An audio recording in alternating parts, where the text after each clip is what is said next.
ओम तत्सत् श्रीमते रामचंद्राय नमः। ओम नमः परमहंसास्वादित चरण कमल चिन्मकरंदाय भक्तजनमानस निवासाय श्रीरामचंद्राय कृष्णाय वासुदेवाय हरे परमात्मने प्रणतक्लेशनाशाय गोविंदाय नमो नमः। यं प्रव्रजन्तमनुपेतमपेतकृत्यं द्वैपायनो विरह कातराग पुत्रेति तन्मयतया सर्वो विनेदु तं सर्वभूतहृदयं मुनिमानतोऽस्मि। नारायणं नमस्कृत्य नरं चैव नरोत्तमं देवीं सरस्वतीं व्यासं ततो जयमुदीरये।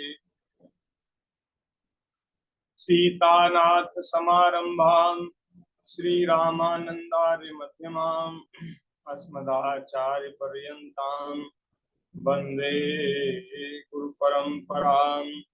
भक्त भक्ति भगवंत गुरु चतुर्नाम बुक इनके पद वंदन किए नाशे विघ्न अनेक। में भक्त जे तिनके पद की धूरी सर्वसु सिर धरि राखी हो मेरी जीवन मूरी। प्रहलाद नारद पराशर पुंडरीक व्यासाम्बरीश शुक शौनक भीष्म दाल्व्यान् रुक्मांगदार्जुन वशिष्ठ विभीषणादीन् पुण्यानिमान् परम भागवतान् नमामि। श्री कृष्ण गोविंद हरे मुरारे हे नाथ नारायण वासुदेव। श्री कृष्ण गोविंद हरे मुरारे हे नाथ नारायण हरे वासुदेव। श्री कृष्ण गोविंद हरे मुरारे हे नाथ नारायण वासुदेव। श्री कृष्ण गोविंद हरे मुरारे हे नाथ नारायण हर वासुदेव। हे नाथ नारायण वासुदेव। हे नाथ नारायण वासुदेव। हे नाथ नारायण वासुदेव। हे नाथ नारायण वासुदेव। श्री कृष्ण गोविंद हरे मुरारे हे नाथ नारायण वासुदेव। श्री कृष्ण गोविंद हरे मुरारे हे नाथ नारायण वासुदेव। श्री वृंदावन बिहारी लाल की जय। श्रीमद्भागवत महापुराण की जय। श्री सुखदेव जी महाराज की जय। भगवान श्री वेद व्यास जी महाराज की जय। श्री सद्गुरुदेव भगवान की जय।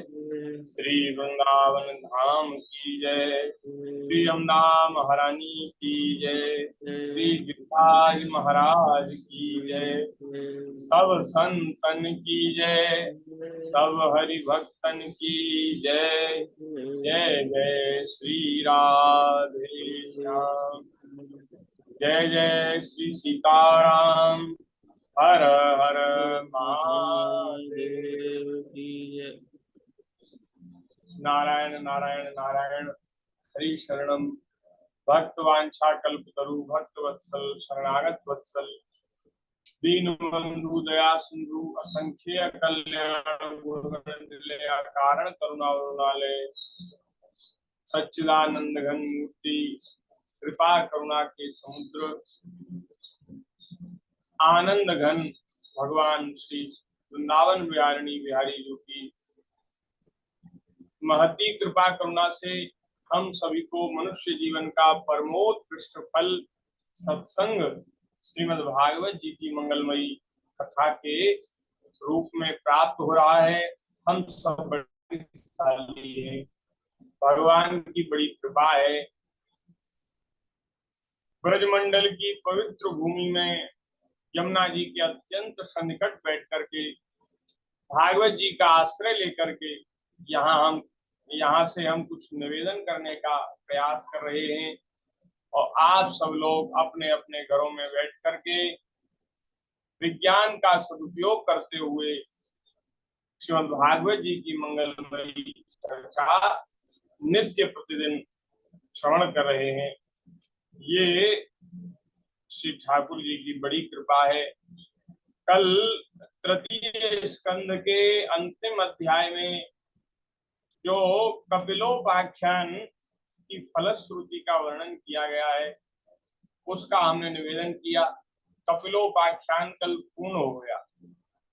लगभग 15-20 दिन से चर्चा चल रही थी और एक एक घंटा चर्चा चलती है, कम से कम 1 घंटा तो होती है, तो लगभग 20 घंटे कपिलोपाख्यान की चर्चा चली।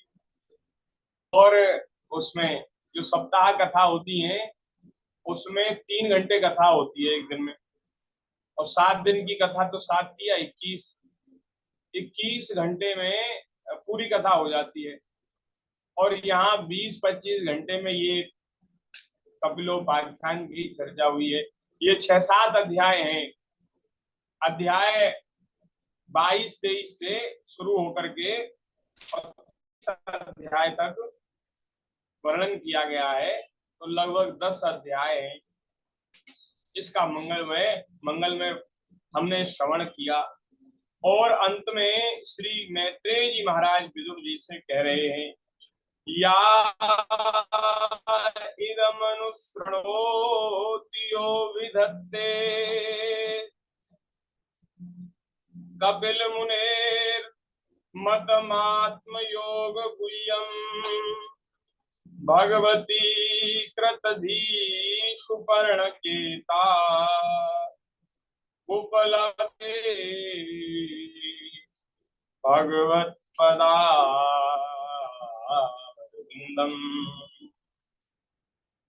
मैत्रेय जी कह रहे हैं, विदुर जी, मैंने आपके पूछने से भगवान कपिल और देवहूति का परम पवित्र संवाद आपको सुनाया। यह कपिल देव जी का मत अध्यात्म योग का गूढ़ रहस्य है। ये गूढ़ बात है जो मैंने आपको सुनाई।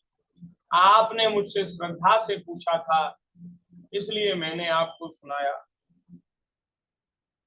जो पुरुष इसका श्रवण या वर्णन करता है, एक बार भी बोले वह भगवान गरुड़ ध्वज की भक्ति से युक्त होकर शीघ्र ही श्री हरि के चरणार बिंदों को प्राप्त कर लेता है।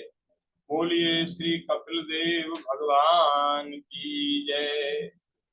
और अब चौथे स्कंद में पहले अध्याय में स्वयंभू मनु की कन्याओं के वंश का वर्णन है। स्वयंभू मनु जो ब्रह्मा जी के पुत्र हैं, उनकी पत्नी शतरूपा है। उनको ब्रह्मा जी के पुत्र हैं, उनकी पत्नी शतरूपा है। उनके 2 पुत्र हैं, उत्तानपाद और प्रियव्रत, और 3 कन्याएं हैं, आकुति, प्रसूति और देवहूति। तो देवहूति मैया का विवाह करदम जी से हुआ और उनके भगवान कपिल देव उनके पुत्र हुए, 9 कन्याएं हुई जो 9 ऋषियों को ब्याई गई जी। और भगवान श्री हरि उनके यहाँ पुत्र बन करके अवतरित हुए। उनके वंश का तो वर्णन हो गया। उन्होंने भक्ति योग का वर्णन सुना और उसका अनुष्ठान किया और वे भगवान के चरणार बिंदों को प्राप्त कर गईं। अब यहाँ जो 2 कन्याएं हैं आकुति और प्रसूति, उनके वंश का वर्णन श्री मैत्रेय जी कर रहे हैं। मैत्रेय उवाच मनोस्तु सतरूपायां त्रिस्रः कन्यास्य जज्ञिरे आकुतिर्देवहूतिश्च प्रसूतिर्विश्रुता। आकुति का यद्यपि उसके भाई थे तो भी महारानी शत्रुपा की अनुमति से उन्होंने रुचि प्रजापति के साथ, रुचि नाम के एक प्रजापति हैं, उनके साथ उन्होंने विवाह किया स्वयं मनु जी ने, और पुत्रिका धर्म के अनुसार विवाह किया। पुत्रिका धर्म होता है, इस विवाह में एक शर्त होती है कि जो कन्या का पहला पुत्र होगा, कन्या का जो पहला पुत्र होगा उसे कन्या के पिता को दे दिया जाएगा, ये शर्त होती है। अब जिन राजा महाराजाओं के पहले पुत्र नहीं होते थे, केवल बेटियां होती थी, पुत्रियां होती थी, तो उनका विवाह पुत्रिका धर्म से किया जाता था कि बेटी की संतान पहला जो बेटा होगा उसको राजा गोद ले लेंगे और वो फिर उनके ही वंश का बालक हो जाएगा, ये शर्त होती थी। लेकिन यहाँ इनके तो भैया हैं उत्तानपाद और प्रियव्रत, लेकिन फिर भी महारानी शत्रुपा के आग्रह से, उनकी अनुमति के अनुसार उन्होंने महाराज पुत्रिका धर्म से विवाह किया श्री आकुति जी का। प्रजापति रुचि भगवान के अनन्य चिंतन के कारण ब्रह्म तेज से संपन्न थे और उनका आकुति के साथ विवाह हुआ। और महाराज आकुति उन्होंने एक कोटि का जोड़ा उत्पन्न किया, एक स्त्री पुरुष का जोड़ा उत्पन्न हुआ। उनमें जो पुरुष था वह साक्षात यज्ञ स्वरूपधारी भगवान विष्णु थे, और जो स्त्री थी वह भगवान से कभी अलग न रहने वाली भगवान की शक्ति प्रियतमा श्री लक्ष्मी जी की अंश स्वरूपा दक्षिणा नाम की कन्या उत्पन्न हुई। जो पुरुष थे वो भगवान विष्णु के अंश यज्ञ स्वरूप भगवान यज्ञ नारायण, और उनकी पत्नी दक्षिणा जो लक्ष्मी जी की अंशभूत हैं, वे दोनों यज्ञ और दक्षिणा दोनों महाराज उत्पन्न हो गई। मनु जी अपनी पुत्री आकुति के उस परम तेजस्वी पुत्र को बड़ी प्रसन्नता से अपने घर ले आए, क्योंकि उन्होंने इसी शर्त पर विवाह किया था। तो बेटे को तो मनु जी ले आए और कन्या अपने माता पिता के घर ही रह गई। अब महाराज जब दक्षिणा विवाह के योग्य हुई, बड़ी हुई, तो उसने यज्ञ भगवान को ही पति रूप में प्राप्त करने की इच्छा की, क्योंकि वे तो सदैव से एक दूसरे के प्रिया प्रियतम हैं। वो भगवान विष्णु है, वे लक्ष्मी हैं, इसलिए उन्होंने उनसे ही विवाह किया। इससे दक्षिणा को बड़ा संतोष हुआ और भगवान ने प्रसन्न होकर उससे 12 पुत्र उत्पन्न किए। उनके नाम हैं तोष, प्रतोष, संतोष, भद्र, शांति, इड़स्पति, इद्म, कवि, विभू, स्वर्ण, सुदेव और रोचन। ये ही स्वयंभू मनवंतर में तुषित नाम के देवता हुए। उस मनवंतर में मरीचि आदि सप्तर्षि थे। भगवान यज्ञ ही देवताओं के अधीश्वर इंद्र थे। वह मनवंतर अभी उन्हीं दोनों के बेटों, पोतों और दोहित्रों के वंश से छा गया। प्यारे विदुर जी, मनु जी ने अपनी दूसरी कन्या देवहूति को तो कर्दन जी से ब्याह किया, जिसका वर्णन मैं तुमसे कर चुका हूं। और तीसरी कन्या है प्रसूति। उनका विवाह ब्रह्मा जी के पुत्र दक्ष प्रजापति से किया गया और महाराज उनकी वंश परंपरा बहुत बड़ी, सारे त्रिलोकी में छा गई। तो अब प्रसूति जी का विवाह दक्ष प्रजापति के साथ हुआ। बोले इनका वर्णन मैं बाद में करूंगा, लेकिन जो करदम जी की 9 कन्याएं हैं, तो देवहूति मैया की जो 9 कन्याएं हैं, उनका विवाह ऋषियों से हुआ। उनके वंश में कौन कौन प्रकट हुआ, मैं पहले वो वर्णन करता हूँ। मरीचि ऋषि की पत्नी करदम जी की बेटी कला से कश्यप और पूर्णिमा नाम के 2 पुत्र हुए। कश्यप ऋषि मरीचि के पुत्र हैं कश्यप जी, ये उत्पन्न हुए और एक कन्या उत्पन्न हुई, उसका नाम हुआ पूर्णिमा। और महाराज पूर्णिमा के विरज और विश्वक नाम के 2 पुत्र तथा देवकुल्या नाम की एक कन्या हुई। यही दूसरे जन्म में श्री हरि के चरणों की धोवन देव नदी गंगा जी के रूप में प्रकट हुई। पहले ये महाराज देवकुल्या नाम की कन्या थी। इन्होंने भगवान की प्रसन्नता के लिए तप किया, भगवान का भजन किया, और फिर अगले जन्म में गंगा हुई और ये भगवान की अत्यधिक प्रिय हो गई। अत्रि जी की पत्नी अनुसुईया जी, जो करदम जी की बेटी हैं, उनसे महाराज दत्तात्रेय, दुर्वासा और चंद्रमा, जो तीनों देवों के अंश हैं, ब्रह्मा जी के अंश श्री चंद्रमा जी, और शंकर जी के अंश दुर्वासा जी, और भगवान नारायण के अंश श्री दत्त भगवान, दत्तात्रेय भगवान, तीनों देवता त्रिदेव अनुसुईया माता के पुत्र बन गए, ऐसी कथा आती है।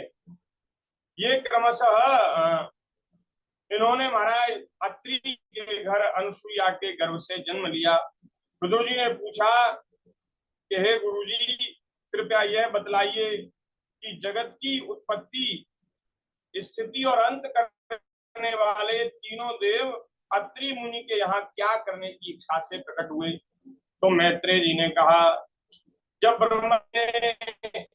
ब्रह्म ज्ञानियों में श्रेष्ठ महर्षि अत्रि को सृष्टि रचने के लिए आज्ञा दी, तब वे अपनी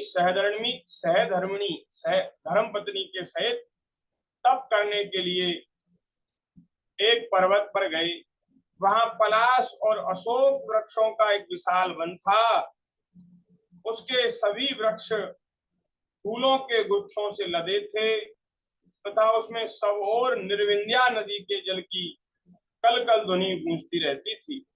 वहां उन्होंने महाराज 100 वर्ष तक वायु पीकर सर्दी गर्मी आदि द्वंद्वों को सहन करके एक पैर पर खड़े होकर तपस्या की और मन ही मन भगवान से प्रार्थना करते थे कि जो संपूर्ण जगत के अधीश्वर हैं, मैं उनकी शरण में हूं, वे मुझे अपने ही समान संतान प्रदान करें। तपस्या करते थे और उनसे मांगते थे कि आप हमें अपने समान ही संतान प्रदान करें। शरणं तं प्रपद्येऽहं या एव जगदीश्वरः प्रजामात्म समां मह्यं प्रयच्छत्विति चिन्तयन्। तब यह देखकर कि प्राणायाम रूपी ईंधन से प्रज्वलित हुआ अत्रि मुनि का तेज उनके मस्तक से निकलकर तीनों लोगों को तपा रहा है, महाराज सारे देवता व्याकुल हो गए, सृष्टि जलने लगी। तब ब्रह्मा जी, विष्णु जी और महादेव जी तीनों जगतपति उनके आश्रम पर आए, क्योंकि उन्होंने किसी को नाम लेकर नहीं पुकारा। वे मन ही मन ये कह रहे थे कि जो सारे सृष्टि के जगत के ईश्वर हैं, वे भगवान प्रकट होकर मेरे ऊपर कृपा करें। तो ये तीनों देवता ही सृष्टि के ईश्वर हैं, विधाता हैं। तो तीनों ही आए, ब्रह्मा जी, शंकर जी और विष्णु भगवान तीनों आए। उस समय महाराज देवता, अप्सरा, ऋषि मुनि, गंधर्व भगवान का सुयश गा रहे थे। उन तीनों का एक ही साथ प्रादुर्भाव हुआ तो अत्रि मुनि का अंतःकरण प्रकाशित हो उठा और उन्होंने महाराज दंडवत होकर के लौट करके पृथ्वी पर प्रणाम किया। उसके अनंतर अर्घ्य पुष्पादि पूजन की सामग्री हाथ में लेकर उनकी पूजा की। वे तीनों अपने अपने वाहनों पर बैठे थे। उनमें भगवान विष्णु के वाहन है हंस, ब्रह्मा जी के वाहन है हंस, और विष्णु भगवान के वाहन है गरुड़, और शंकर जी के वाहन है बैल नंदीश्वर। तो अपने अपने वाहनों पर बैठे थे। बड़ी शोभा हो रही थी। उनके नेत्रों से कृपा की वर्षा हो रही थी। मुख पर मंद हास्य की रेखा थी और महाराज उनके तेज से अत्रि जी की आंखें चौंधिया गईं और उन्होंने नेत्र बंद कर लिए। वे चित्त को उन्हीं की ओर लगाकर हाथ जोड़कर अति मधुर और सुंदर भावपूर्ण वचनों में लोक में सबसे बड़े उन तीनों देवों की स्तुति करने लगे। अत्रि रुवाच विश्वोद्भव स्थिति लयेषु विभज्यमानैः माया गुणैरनुयुगम् प्रगृहीत देहा ते ब्रह्म विष्णु गिरिशाः प्रणतोऽस्म्यहं स्तेभ्यः कैव भवतां मइहो पहूतः। भगवान, आप प्रत्येक कल्प में जगत का सृजन, पालन और प्रलय करते हैं और महाराज अपनी माया से तीन गुणों का विभाग करके आपने भिन्न भिन्न शरीर धारण किए हुए हैं। नहीं तो हैं तो आप एक ही तत्व, लेकिन आपने अपनी माया से तीन गुणों को धारण कर रखा है। इसलिए आपने ये तीन शरीर धारण कर रखे हैं। मैं ब्रह्मा विष्णु और महादेव आपको आपके चरणों में मैं प्रणाम करता हूँ। कहिए, मैंने जिनको बुलाया था आप में से वे कौन महान भाव हैं? मैं जिनकी चाहना कर रहा था उनमें से आप में से उनमें कौन है? क्योंकि मैंने संतान प्राप्ति की इच्छा से केवल एक सुरेश्वर भगवान का ही चिंतन किया था। फिर आप तीनों ने यहाँ पधारने की कृपा करी है। अच्छा किया, मुझे दर्शन दिया। लेकिन फिर भी ये पूछना बनता है कि आपने कैसे कृपा, कैसे पधारे, तीनों कैसे पधारे? मैंने तो एक को बुलाया था। आप लोगों को देखना ये बड़ा महाराज दुर्लभ है, देहधारियों के लिए बड़ा दुर्लभ है। इसलिए मुझे बड़ा आश्चर्य हो रहा है कि आपका दर्शन मुझे हुआ। आप लोग कृपा करके मुझे रहस्य बतलाइए। तब महाराज देवताओं ने कहा, तीनों देव अत्रि जी की बात सुनकर के हंस पड़े और महाराज उन्होंने कहा, यथा कृतस्ते संकल्पो भाव्यं तेनेव नान्यथा सत्संकल्पस्य ते ब्रह्मन् यद्वे ध्यायति ते स्वयं। हे ब्रह्मन, आप सत्य संकल्प हो। तुमने जैसा संकल्प किया था वही होना चाहिए, उसके विपरीत कैसे हो सकता था? तुम जिस जगदीश्वर का ध्यान करते थे वह हम तीनों ही हैं। तीनों ही जगदीश्वर हैं। हमें कोई बड़ा और छोटा नहीं है, एक ही है। इसलिए तीनों आए हैं। प्रिय महर्षि, तुम्हारा कल्याण हो। तुम्हारे यहाँ हमारे अंश स्वरूप से तीन जगत में विख्यात पुत्र उत्पन्न होंगे और वे तुम्हारे सुंदर यश का विस्तार करेंगे। इसलिए हम आए हैं। और महाराज वे दोनों पति पत्नियों को अभीष्ट वर दे करके भली भांति पूजा स्वीकार करके देखते ही देखते अपने अपने लोकों को चले गए। ब्रह्मा जी के अंश से चंद्रमा, विष्णु के अंश से दत्तात्रेय भगवान, महादेव जी के अंश से दुर्वासा ऋषि अत्रि के पुत्र रूप में प्रकट हुए। इस प्रकार से इनके वंश का वर्णन किया गया। अब महाराज अंगिरा जी की पत्नी है श्रद्धा। उन्होंने 4 कन्याओं को जन्म दिया और इनके सिवा उनके साक्षात भगवान उतथ्य जी और ब्रह्मनिष्ठ बृहस्पति जी, ये 2 पुत्र उत्पन्न हुए। बृहस्पति जी जो देवताओं के गुरु हैं, वो महाराज अंगिरा जी के पुत्र हैं। तो ये ऋषियों का जो वंश है, इसलिए इसको वर्णन किया जा रहा है, जिससे हमें हमारी ऋषि परंपरा का ज्ञान हो कि कौन ऋषि कहाँ से कैसे प्रकट हुए, कौन किसके पुत्र हैं। दुर्वासा जी अत्रि के पुत्र हैं, दत्तात्रेय भगवान अत्रि के पुत्र हैं, चंद्रमा अत्रि जी के पुत्र हैं, और यहाँ अंगिरा जी के पुत्र हैं बृहस्पति जी, और स्वयं भगवान नारायण उनके उतथ्य के रूप में जन्म लिया। पुलस्त जी, अब ये अंगिरा जी का वंश हुआ। अब पुलस्त जी की पत्नी है हविर्भू, और महाराज पुलस्त जी के पुत्र हैं अगस्त जी और विश्रवा जी। अगस्त और विश्रवा ये महाराज पुलस्त जी के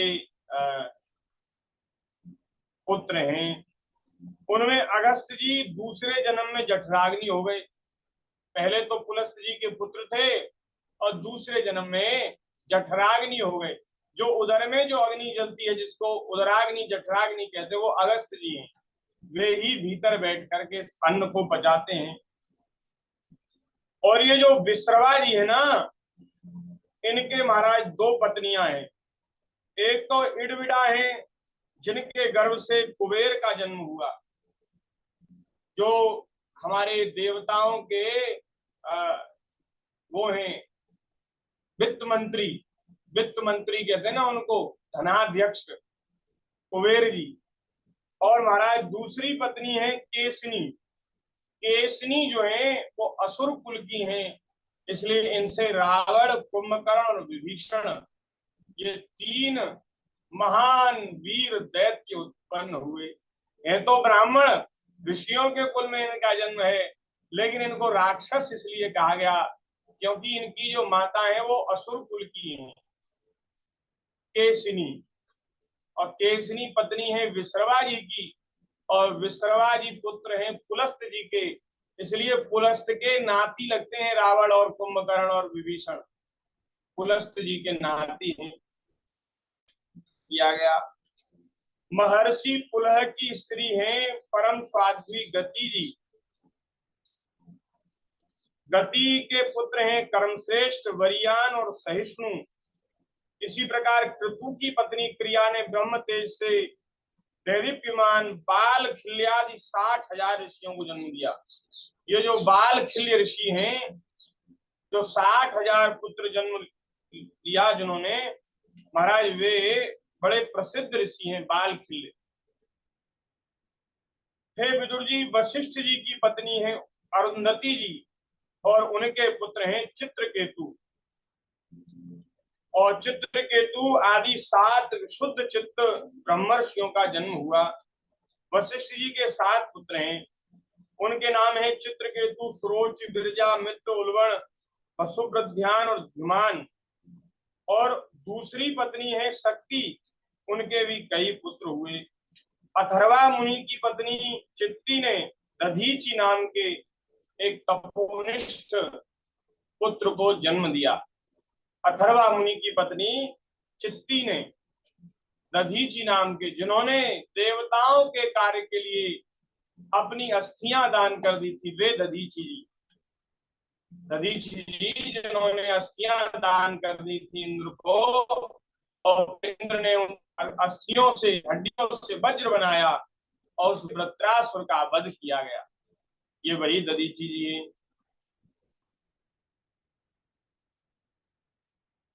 जय जय श्री राधे श्याम।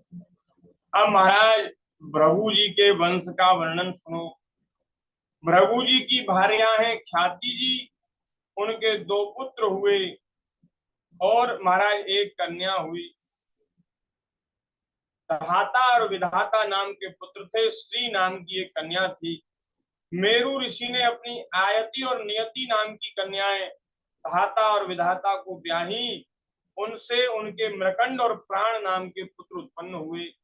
मृकंड के ही पुत्र हैं श्री मार्कंडेय जी, जो भगवान के बड़े भक्त हैं। और प्राण के मुनिवर वेद सिरा का जन्म हुआ। प्रभु जी के कवि नामक पुत्र थे, उनके भगवान शुक्राचार्य पुत्र हुए। उष्णा उष्णा जो कवि जिनको कहते हैं शुक्राचार्य जी, जो दैत्यों के गुरु हैं, उनका जन्म हुआ। विदुर जी, इन सब मुनीश्वरों ने भी संतान उत्पन्न करके सृष्टि का विस्तार किया। इस प्रकार मैंने तुम्हें करदम जी की जो दोहित्री हैं, उनकी संतान का वर्णन किया। जो देखो इनको सुनने का फल क्या है, इनको सुनना व्यर्थ नहीं है। यहाँ मैत्रेय जी कह रहे हैं कि जो पुरुष इसे श्रद्धा पूर्वक सुनता है, उनके पापों को यह तत्काल नष्ट कर देता है। ये ऋषि मुनियों का कुल है, वंश है महाराज, पापों को नष्ट करने वाला है। बोलिए भक्त वत्सल भगवान की। हम सब सुन तो रहे प्रभु जी। नारायण। अब महाराज प्रसूति जी के वंश का वर्णन मैत्रेय जी कर रहे हैं। प्रसूति जी का विवाह दक्ष प्रजापति से हुआ। उनकी 16 कन्याएं उत्पन्न हुई। उनमें से 13 कन्याओं का विवाह धर्म के साथ, धर्म की 13 पत्नियां हैं। जो धर्म भगवान है, जो भगवान का ही स्वरूप है धर्म, उनकी 13 पत्नियां हैं।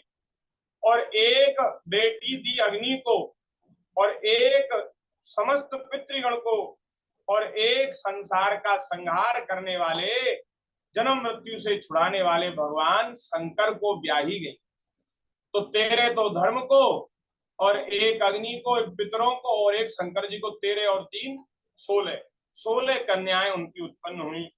अब इनमें महाराज धर्म भगवान की कौन पत्नियां हैं? देखो कितनी बढ़िया बढ़िया पत्नियां हैं धर्म की। धर्म की पत्नी है श्रद्धा। श्रद्धा, जब तक मनुष्य में श्रद्धा नहीं होती, तब तक वह धर्म का अनुष्ठान नहीं कर सकता। क्योंकि पति पत्नी का जोड़ा है। हाँ, श्रद्धा से परिपूरित हृदय के द्वारा ही धर्म का अनुष्ठान होता है। दया, शांति, श्रद्धा, मैत्री, दया, शांति, तुष्टि, पुष्टि, क्रिया, और फिर उन्नति। धर्म जहां होता है वह उन्नति होती है, उन्नति। और बुद्धि और मेधा। मेधा माने महाराज सोचने समझने की शक्ति, मेधा। और तितिक्षा, तितिक्षा माने सहन करने की शक्ति। और ही माने लज्जा और मूर्ति। ये धर्म की पत्नियां हैं। और महाराज जब ये धर्म भगवान हृदय में होते हैं, और ये तीनों 13 देवियां होती हैं, तो उनके वंश का भी वर्धन होता है, संवर्धन होता है, वंश भी बढ़ता है। तो उनके कौन कौन पुत्र होते हैं? बोले महाराज श्रद्धा से शुभ प्रकट होता है, शुभ, शुभ ही शुभ होता है। हाँ, और मैत्री से प्रसाद, प्रसाद माने कृपा, कृपा उत्पन्न होती है। दया से अभय, भय रहित हो जाता है, अभय होता, अभय का जन्म होता है दया से। धर्म की पत्नी है शांति, और शांति के पुत्र हैं सुख, सुख प्रकट होता है। जहां शांति नहीं वहां सुख नहीं, जहां अशांति है वहां दुख है, कष्ट है। और महाराज तुष्टि ने मोद को जन्म दिया, और पुष्टि ने अहंकार को जन्म दिया। क्रिया ने योग, उन्नति ने दर्प, बुद्धि ने अर्थ, मेधा ने स्मृति, तितिक्षा ने क्षेम, और लज्जा ने विनय नाम के पुत्र को उत्पन्न किया। लज्जा से विनय उत्पन्न हुआ। अच्छा, 13 जो पत्नियां हैं, उनमें से 1-2 खराब स्वभाव वाली भी है। हाँ, 10-11 तो अच्छी हैं, लेकिन 1-2 ऐसी है। उनमें से पुष्टि जो है, उनसे अहंकार उत्पन्न होता है। जहां ज्यादा धर्म कर्म होता है ना, वहां कभी कभी अहंकार की उत्पत्ति हो जाती है। हाँ, और महाराज उन्नति जो है, जब ज्यादा उन्नति होती है, तो उन्नति से दंभ बढ़ जाता है, दर्प बढ़ जाता है। तो ये 2 जो पत्नियां हैं, वे उन्होंने अहंकार और दर्प। और जो 11 पत्नियां हैं, उन्होंने बढ़िया बढ़िया सुंदर संतान को जन्म दिया। और जो सबसे छोटी है मूर्ति, उन मूर्ति देवी ने स्वयं भगवान नर नारायण को जन्म दिया। जो भगवान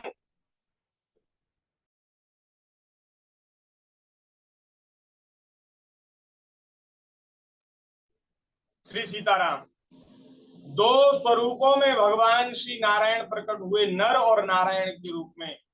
तो जहां धर्म होता है माता जी, जहां धर्म होता है वहां अंत में भगवान प्रकट होते हैं। बोलिए भक्त वत्सल भगवान की जय।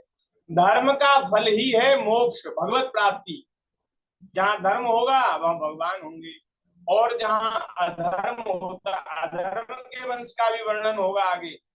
तो अधर्म जहां होता है वहां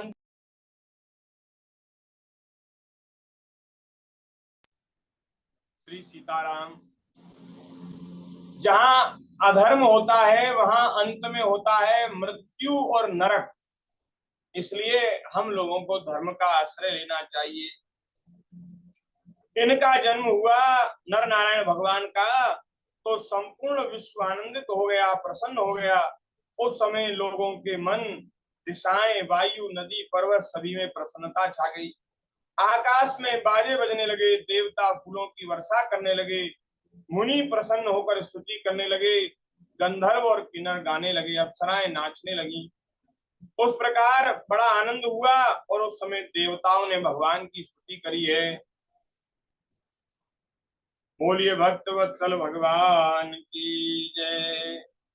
यो मायया विरचितम निजयात्मनीदम खेरूप भेदमिव तत्प्रतिचक्षणाय एतेन धर्म सदने ऋषि मूर्तिनाथ्य प्रादुष्यकार पुरुषाय नमः परस्मै।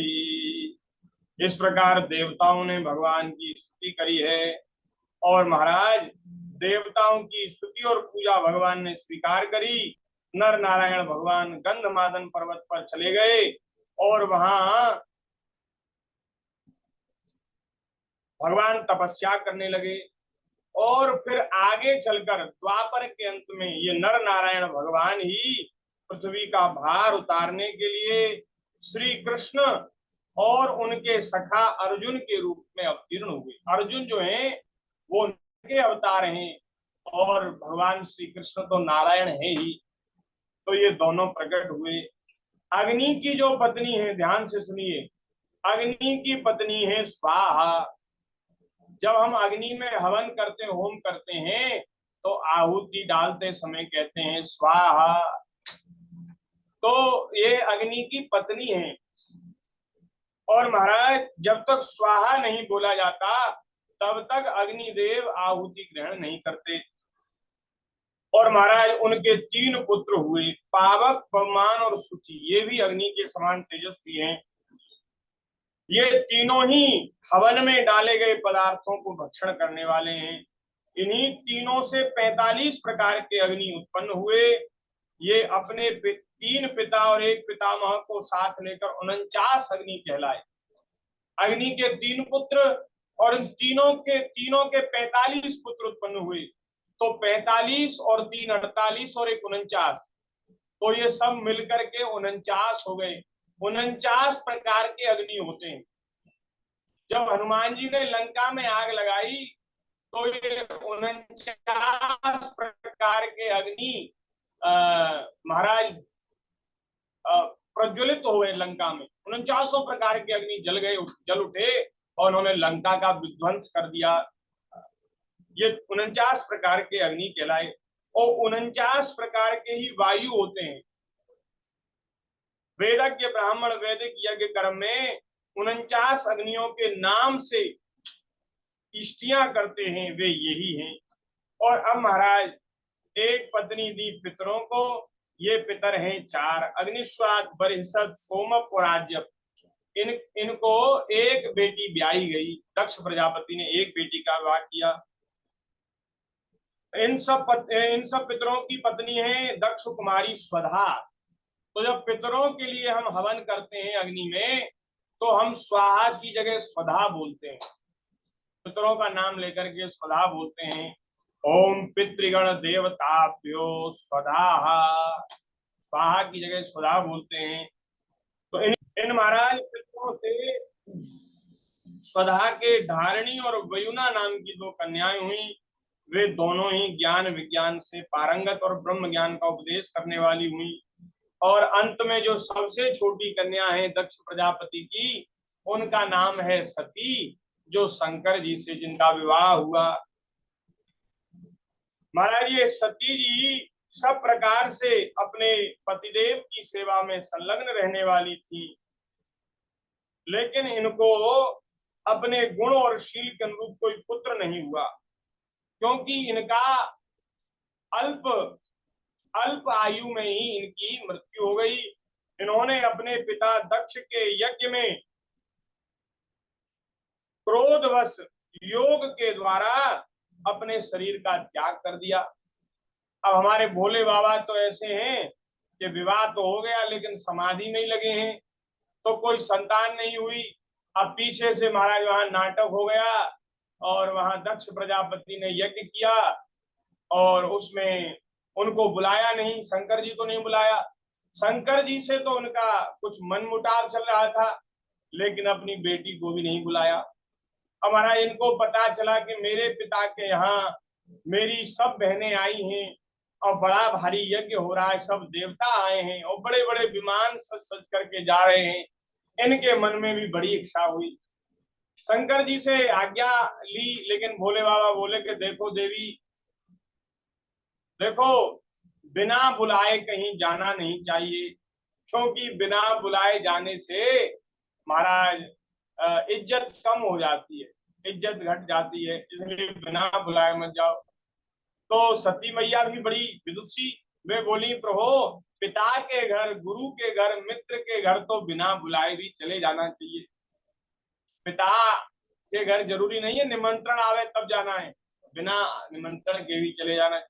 तो बोले शंकर जी बोले आपकी बात बिल्कुल ठीक है, लेकिन जहां कोई विरोध मानता हो, लड़ाई मानता हो, बोले वहां जाने में भलाई नहीं है।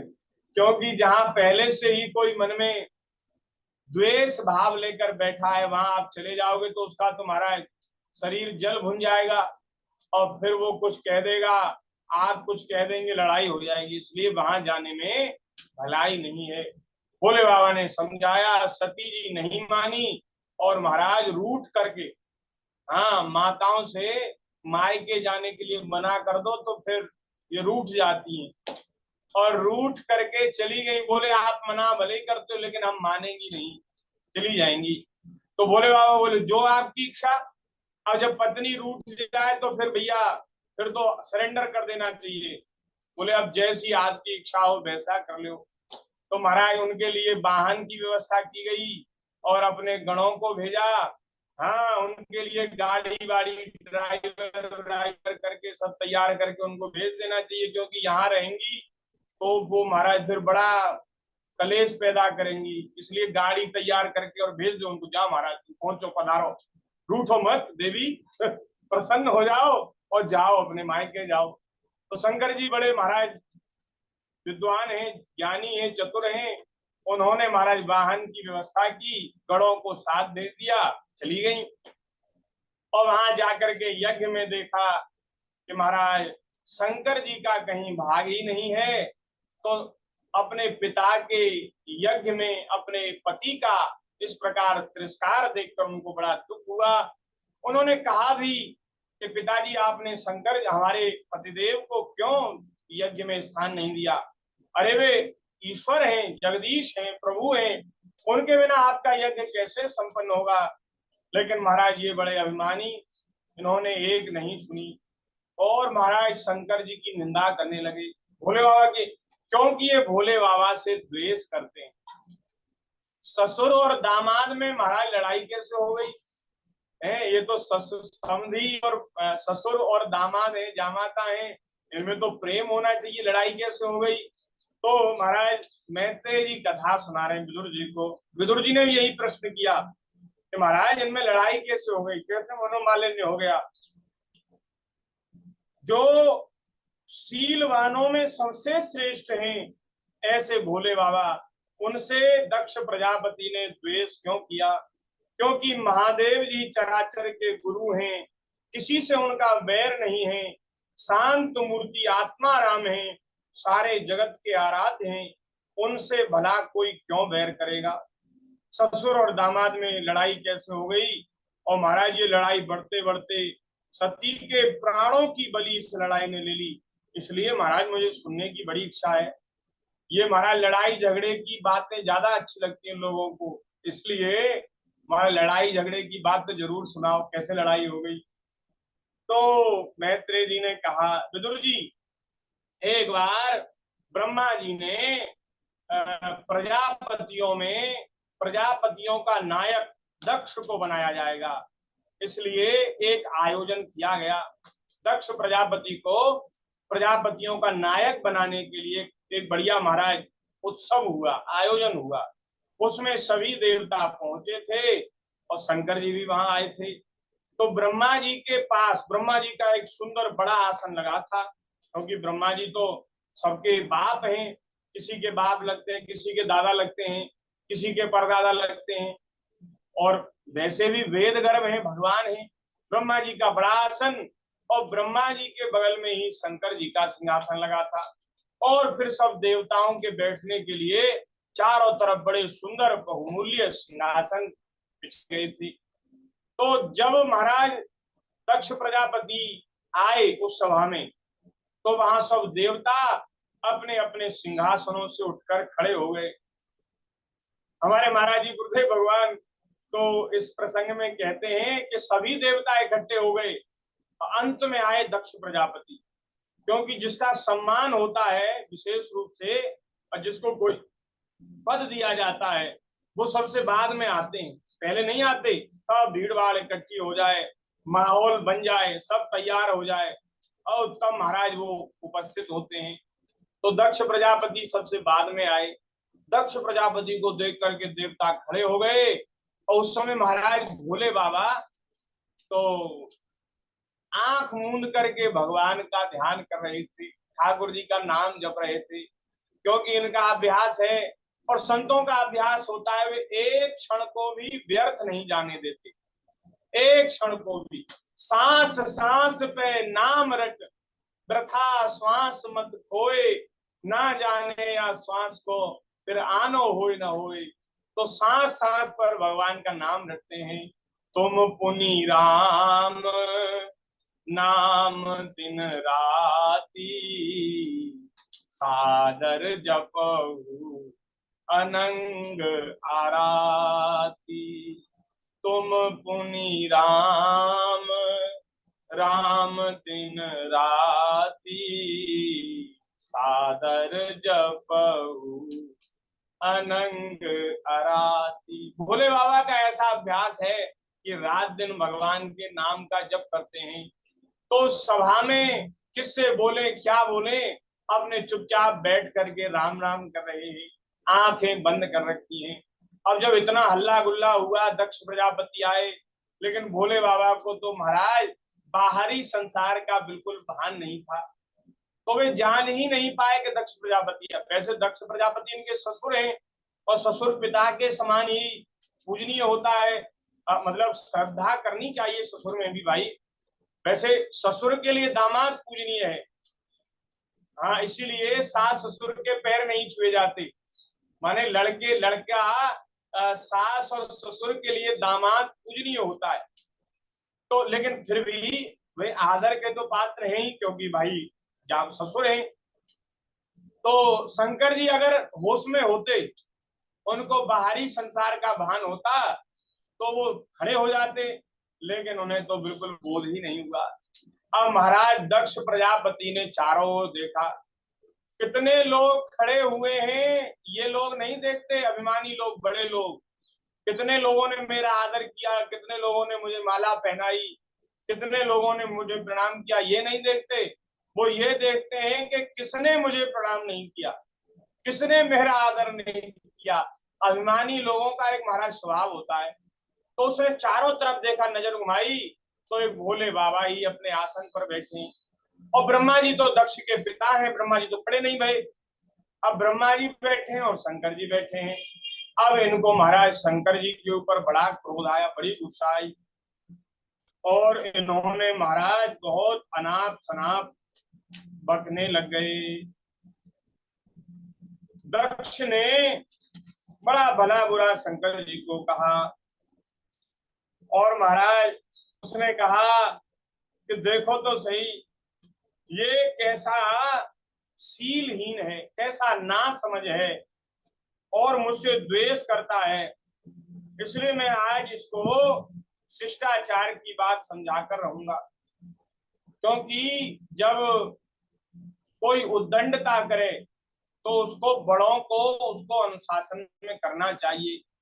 ये कोई दोष नहीं है, ये अच्छी बात है। दक्ष प्रजापति कह रहा है, दक्ष प्रजापति ऐसा कह रहे हैं कि ये कोई दोष नहीं, ये अच्छी बात है कि भाई कोई उद्दंडता करे तो उसको अनुशासन में रखना ही चाहिए। लेकिन भोले बाबा के स्वरूप को वो समझते नहीं, इसलिए अनजान में ऐसा कह रहे हैं। उन्होंने कहा, मैंने अपनी सुंदर नेत्र वाली मृगनयनी कन्या इसको दी, लेकिन वस्तुतः ये मेरी कन्या के योग्य नहीं है। महाराज इसने लोकपालों की और देवताओं की कीर्ति को धूल में मिला दिया। ये बड़ा घमंडी है, और इसने सत्पुरुषों के आचरण को मटिया मेट कर दिया। क्योंकि सब लोग तो इनको महापुरुष कहते हैं, सत्पुरुष कहते हैं, लेकिन इन्होंने मटिया मेट कर दिया। उचित तो यह था कि यह मैं उठकर मेरा स्वागत करे, मुझे प्रणाम करे, लेकिन इसने मेरा सत्कार नहीं किया। मेरी इच्छा नहीं थी कि मैं अपनी बेटी का ब्याह इससे करूं, लेकिन ये पिताजी, बूढ़े पिताजी, इनकी भी बुद्धि मारी गई, और इन्होंने मुझको जबरदस्ती कह करके मेरी बेटी का घर बिगड़वा दिया। इसने सत्कर्म का लोप कर दिया, सदैव अपवित्र रहता। भोले बाबा के लिए कह रहे हैं। शंकर जी कल्याण के स्वरूप हैं और निरंतर भगवान के स्मरण में लगे रहने वाले, जिनका स्मरण जीव के सारे पापों को नष्ट कर दे और महाराज पवित्रता का एक हृदय में संचार कर दे। उनके स्वरूप को ना जानने के कारण दक्ष प्रजापति ऊल जलूल कर रहे हैं। कह रहे हैं अपवित्र रहते हैं शंकर जी, बड़े घमंडी हैं और धर्म की मर्यादा को तोड़ रहे हैं। महाराज इनका आचार विचार ठीक नहीं है। प्रेतों के साथ शमशान में रहता है। बताओ, शमशान भी कोई रहने की जगह है? ये शमशान में रहता है, और शमशान में मुर्दे की जो राख है, भस्म है, उसको अपने शरीर पर लगा लेता है। अपने सिर के जटाओं को, बालों को बांधता नहीं है, और बिखेर करके महाराज इसने अपना स्वरूप विकराल बना रखा है। नरमुंडों की माला पहनता है, सर्पों के आभूषण पहनता है। अरे ये तो नाम भर का शिव है, वास्तव में ये पूरा अशिव है, अशिव अकल्याण स्वरूप है, ऐसा कहा गया। अब देखो, ये जो शंकर जी की निंदा उसने करी, तो महाराज उससे सभी देवताओं को बड़ा पाप लगा। कुछ देवता तो उसकी बातों में सहमत थे कि भाई बात तो ठीक कह रहे हैं, कुछ लोगों की असहमति थी। लेकिन कोई बोले कैसे भाई, इतने बड़े आदमी के आगे कोई कैसे बोले? तो ब्रह्मा जी ने उसको डांट कर चुप किया और बोले, अरे बकवास मत कर, तू जानता नहीं इनके स्वरूप को, इनकी महिमा को नहीं जानता, अनाप शनाप बकता है। ओ महाराज नाराज हो गए, दक्ष प्रजापति नाराज हो गए और सभा में से चले गए। वो सभा निरस्त कर दी गई। वहां जो कार्यक्रम होना था वो नहीं हुआ, इतना जोर की लड़ाई हो गई वहां। अब महाराज ब्रह्मा जी शंकर जी की ओर देख रहे हैं, शंकर जी ब्रह्मा जी की ओर देख रहे हैं। शंकर जी चाहते तो साफ दे सकते थे, उनका विरोध कर सकते थे, लेकिन भोले बाबा बड़े दयालु कृपालु हैं महाराज। उन्होंने कोई प्रतिकार नहीं किया। और महाराज उसने दक्ष प्रजापति ने हाथ में जल लेकर के साथ भी दे दिया। दक्ष ने कहा कि इनको अब से देवताओं के साथ यज्ञ का भाग ना मिले, ऐसा उन्होंने साथ भी दे दिया। लेकिन शंकर जी, उनको देवताओं ने सभासदों ने मना किया, लेकिन उन्होंने किसी की नहीं सुनी, साथ दे दिया। लेकिन शंकर जी महाराज वे एकदम शांत भाव से बैठे रहे। लेकिन जो शंकर जी के अनुयायी अग्रगण्य नंदीश्वर हैं, उन्होंने महाराज दक्ष को साथ दिया। वे क्रोध से तमतमा उठे और जिन ब्राह्मणों ने दक्ष का अनुमोदन किया था, दक्ष की तरफ जिनकी सहमति थी, उन ब्राह्मणों को भी साथ दिया। तो और महाराज उन्होंने क्या कहा, जो इस मरण धर्मा शरीर में अभिमान करते हैं, क्योंकि दक्ष को अपनी कीर्ति का, अपने शरीर का अभिमान है, तो बोले जो इस शरीर में अभिमान करते हैं, किसी से द्रोह न करने वाले भगवान शंकर से द्वेष करता है, वह भेद बुद्धि वाला मूर्ख दक्ष तत्व ज्ञान से विमुख है, उसको कभी ज्ञान न हो। नंदीश्वर ने साथ दिया। और महाराज जो अर्थवाद वेद वाक्यों से मोहित एवं विवेक भ्रष्ट हो रहे हैं, विषय सुख की इच्छा से कपट धर्म में ग्रस्ताश्रम में आसक्त हो रहे हैं और निरंतर कर्मकांड में ही लगे रहते हैं, इसकी बुद्धि देहादि में आत्मभाव का चिंतन करने वाली है, उसके द्वारा इसने आत्मस्वरूप को भुला दिया, अतः पशु के ही समान है। यह दक्ष प्रजापति अत्यंत स्त्री लंपट हो और शीघ्र ही इसका मुंह बकरे का हो जाए। ये बहुत अभिमानी है, बकबक करता है, बोले इसलिए इसको बकरे का मुंह हो जाए, ऐसा साथ दिया। और यही हुआ। दक्ष प्रजापति ने यज्ञ किया, उसका सिर काटा गया और बाद में शंकर जी ने उसको बकरे का सिर लगाया। बोलिए शंकर भगवान की जय। और महाराज ब्राह्मणों को भी साथ दिया। आप कह रहे थे डॉक्टर साहब एक दिन कि बेचारे ब्राह्मण गरीब दीन दुखी क्यों रहते हैं, एक दिन कोई चर्चा चल रही थी तो आप कह रहे थे ये महाराज साफ लगा हुआ है हम ब्राह्मणों को। दक्ष प्रजापति ने इन्होंने नंदीश्वर ने, शंकर जी के जो गण हैं नंदीश्वर, उन्होंने साथ दिया है कि ये जो ब्राह्मण लोग हैं, ये बख्शा बख्श के विचार को छोड़कर केवल पेट पालने के लिए ही वेद विद्या तप और व्रतादि का आश्रय लें तथा धन शरीर और इंद्रियों के सुख को ही सुख मानकर उन्हीं के गुलाम बन जाएं और दुनिया में भीख मांगते हुए भटका करें। ये ब्राह्मणों को साफ दिया। बोले ये जो ब्राह्मण हैं, इनकी जो विद्या है, इनका जो ज्ञान है, इनके पेट भरने तक ही सीमित रह जाए, उसके द्वारा इनका कल्याण नहीं होगा। ऐसा ही हो रहा है महाराज। बड़े बड़े विद्वान, बड़े बड़े पढ़े लिखे आचार्य विद्वान, उनकी बुद्धि इतनी है कि अपनी विद्या के द्वारा खूब धन अर्जित करें और खूब विषय सुखों का भोग करें। नहीं तो वेदों को पढ़ने का, विद्या अध्ययन करने का तात्पर्य ये है कि हमें सत असत का विवेक हो जाए, ज्ञान हो जाए और हम फिर असत का त्याग कर दें, सत का ग्रहण कर लें, भगवान का भजन करें। सारा संसार असत्य है और सत्य तो भगवान ही है, तो असत्य का त्याग कर दिया जाए, का ग्रहण कर लिया, ये होना चाहिए। लेकिन ऐसा नहीं होता। श्री वृंदावन बिहारी लाल की जय। इस प्रकार से साथ दिया है महाराज। नंदीश्वर ने तो साथ दिया, अब ब्राह्मण कुल को इस प्रकार का साथ मिल गया तो प्रभु जी ने भी महाराज से साथ दिया। प्रभु जी इस साथ को सहन नहीं कर पाए और उन्होंने बदले में साथ दिया। जो लोग शिव भक्त हैं तथा जो भक्तों के अनुयायी हैं वे सत शास्त्रों के विरुद्ध आचरण करने वाले और पाखंडी हों।